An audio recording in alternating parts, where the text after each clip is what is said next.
¿Qué tal? ¿Cómo están? Y arrancamos con un nuevo programa de la salud del nuevo milenio, donde nuestro objetivo, como siempre, es llevarles formación, información y orientación en materia de salud y calidad de vida. Vamos al programa.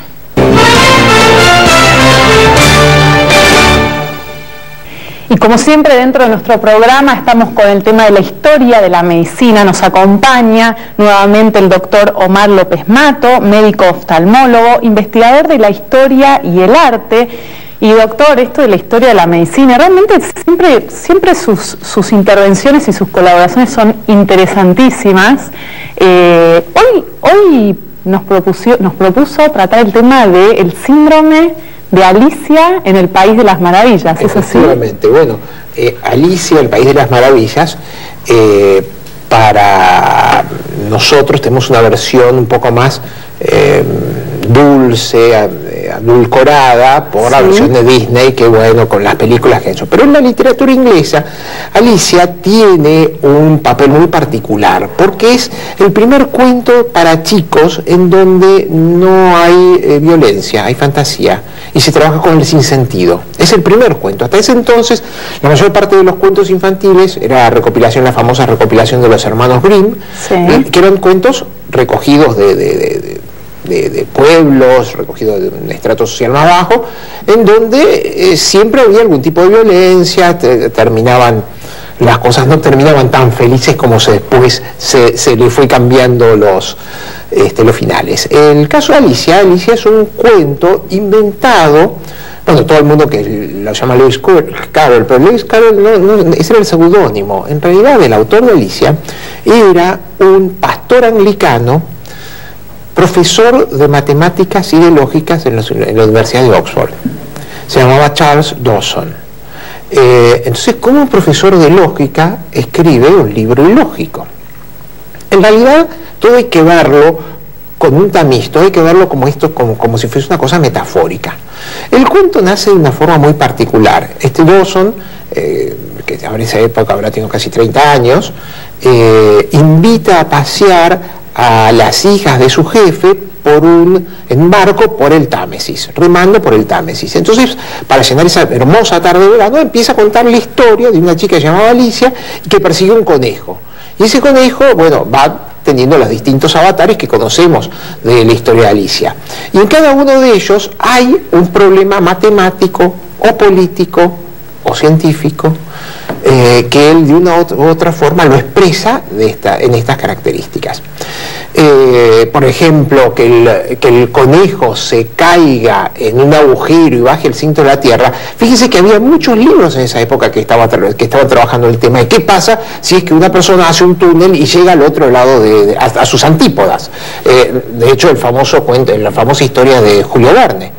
Entonces, en realidad utiliza toda una serie de metáforas, y en eso hay dos metáforas que se siguen utilizando en medicina o en biología en general. Uno se usa para un tipo de jaquecas. Si ustedes se acuerdan de unos pasajes, Alicia entra en una casa y se empieza a través de una poción agrandándose o achicándose, que en un momento no entra en la casa y en un momento se achica hasta ser minúscula. Bueno, esto es porque el reverendo Dawson sufría jaquecas, esos espasmos vasculares que le traían dolor de cabeza, y en algunas personas traen un cambio visual muy particular, que es agrandar las imágenes, macropsia, o achicar las imágenes, micropsia. Entonces, Dawson, en realidad, lo que cuenta, que esto parece una cosa sin sentido, en realidad está contando su experiencia como jaquecoso. Claro. Él tenía estos problemas y veía las cosas más grandes en cierto momento y veía las cosas más chicas. Y lo transpone a este cuento, se lo cuenta a estas jóvenes que la están acompañando, y que después él lo vuelca en un libro. Hasta hay una historia un poco romántica, que él se enamora de una de estas chicas, que era muy jovencita entonces, y que después esta chica termina por poco casándose con un príncipe de Inglaterra, con el príncipe Leopoldo, hijo de la reina Victoria. Pero bueno, eso es una larga historia de amores y desencuentros. En este libro que les traje, Alicia, el País de Alicia, que está editado por Olmos Ediciones. Está editado por Olmos Ediciones, y es un libro con las pinturas que hace basadas en los temas originales de Tenniel, Dawson hizo que un dibujante muy conocido en Inglaterra que se llamaba Tenniel, que trabajaba por una revista política que se llamaba Punch, sí, ilustrase Alicia en el País de las Maravillas. Y Alicia Carletti, que es la autora de estos hermosos cuadros, resemantiza la obra de Tenniel y la convierte en las pinturas que ella expone acá. O sea, es decir que el autor es como que, plasmaba sus propias patologías en el cuento. En este caso plasmó sus propias patologías. Y por ejemplo, sí, en el caso del sombrerero, sí, que ahí lo ve un personaje muy, muy curioso, porque sí, es una persona medio loca en la historia. Bueno, primero, los sombrereros en Inglaterra tenían fama de estar locos porque generalmente, como ellos trabajaban con arsénico, iban teniendo trastornos psiquiátricos. Entonces ya la palabra hatter en el sombrerero en inglés es un sinónimo de locura, o no estar en todos sus cabales. Y por el otro lado, si uno ve la característica física de es un retrato de Disraeli, que era el primer ministro inglés. El primer ministro inglés, Disraeli, que aparecía dibujado por Tenniel en la revista Punch, es el que él vuelve a poner como sombrerero. Porque Disraeli tenía algunas reacciones que algunos decían que estaba medio loco. No es así, era una persona muy vehemente. Y hay un chiste político acá. Es más, Alicia está analizada como si fuese un chiste político o una guerra interna entre los prelados ingleses. Que en esa época muchos anglicanos, por ejemplo Newman, sí, Cardinal Newman, sí, pasó a ser de anglicano a cardenal católico. Claro. Entonces había toda una interna, sí, dentro de los anglicanos. Y una de las figuras conocidas es la Reina Roja.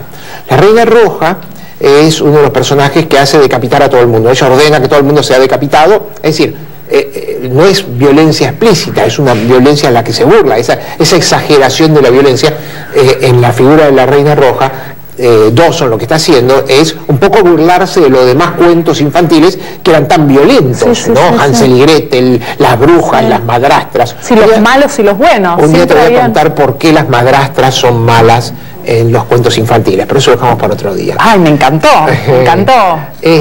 Bueno, lo que hace con la figura de la Reina Roja es una reina que tiene que estar todo el día corriendo para estar en el mismo lado. Entonces esa figura de estar corriendo para el mismo lado se le utiliza en la literatura científica para hablar de los procesos evolutivos.